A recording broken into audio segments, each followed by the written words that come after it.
In this video, the learner will use the properties of a parallelogram to solve problems. The definition of a parallelogram is a quadrilateral with two pairs of parallel sides. So as we look at the properties, our first property of this parallelogram is that the opposite sides will be parallel. So we have one pair of opposite sides parallel and then two pair of opposite sides parallel. The next property is that the opposite sides are congruent. So we have this pair of opposite sides that are congruent, and then the other pair of sides that are opposite and congruent. The next property is that opposite angles will be congruent. So I have this set of angles here.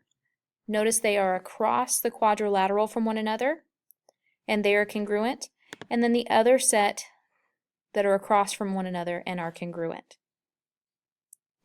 The next property is that the diagonals bisect each other. That means that they cut each other in half, so they will meet at each other's midpoints.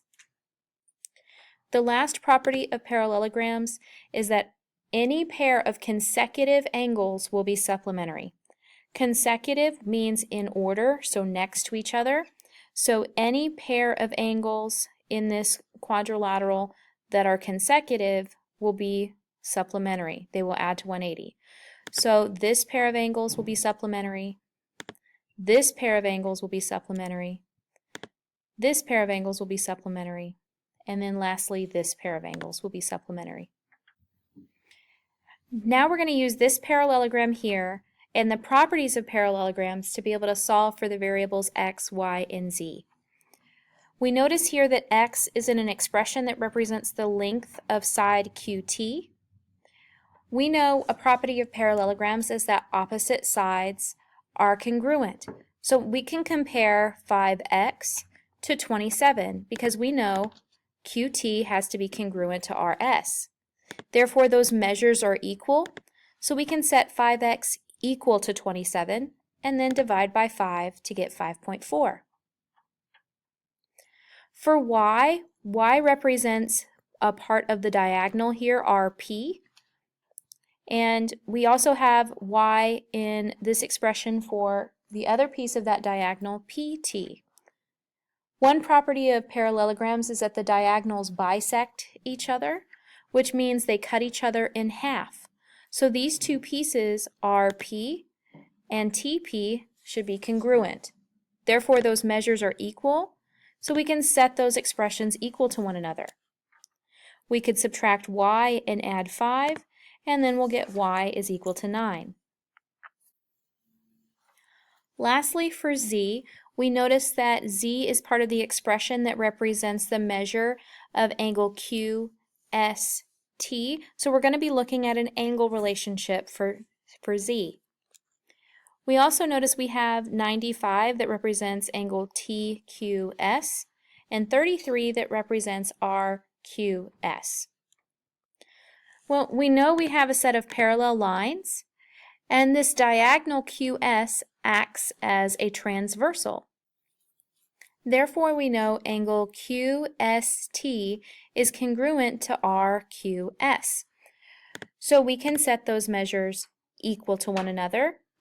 So 3z is equal to 33, and z is equal to 11. Notice also between this set of parallel lines, we would have 95, which is angle TQS, that would be congruent to RSQ. We'll use these properties as we solve more problems. Here are some problems I want you guys to try. There are 6 of these. You're going to be solving for the variables using the different properties for parallelograms. Next, we want to take a look at coordinate geometry. So we want to prove that this quadrilateral is a parallelogram and then find the intersection of the diagonals.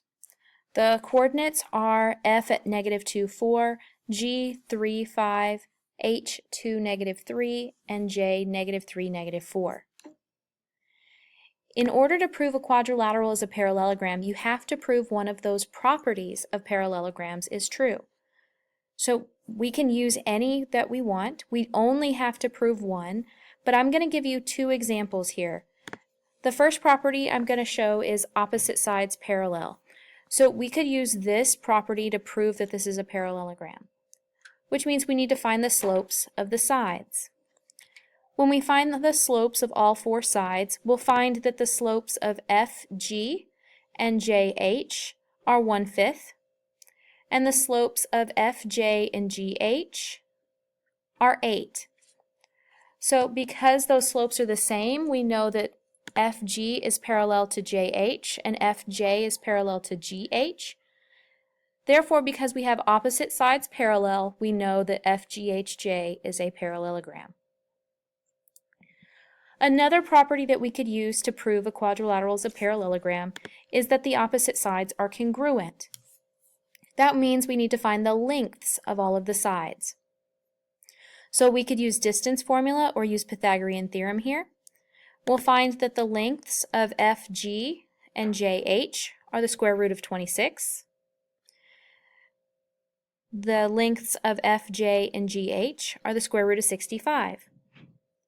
Because those opposite sides are parallel, FG is congruent to JH and FJ is congruent to GH, we know that FGHJ has to be a parallelogram. Once we know that this is a parallelogram, we know all of the other properties for parallelograms hold true. So we know we can find the intersection of the diagonals by using the property that the diagonals bisect each other. Because we already know this is a parallelogram, the diagonals have to cut each other in half. That means their intersection here has to be the midpoint of both of those diagonals. So if it's the midpoint for both, we really only need to find the midpoint of one. So I'm going to find the midpoint using -2, 4, which is point F, and 2, -3, which is H. That's my diagonal here, FH. So to find the midpoint, you use midpoint formula. So -2 plus 2 divided by 2 gives us 0 for the x value. 4 plus -3 is 1 divided by 2, which is 1/2 or 0.5. So the intersection here of the diagonals is at 0, 1/2.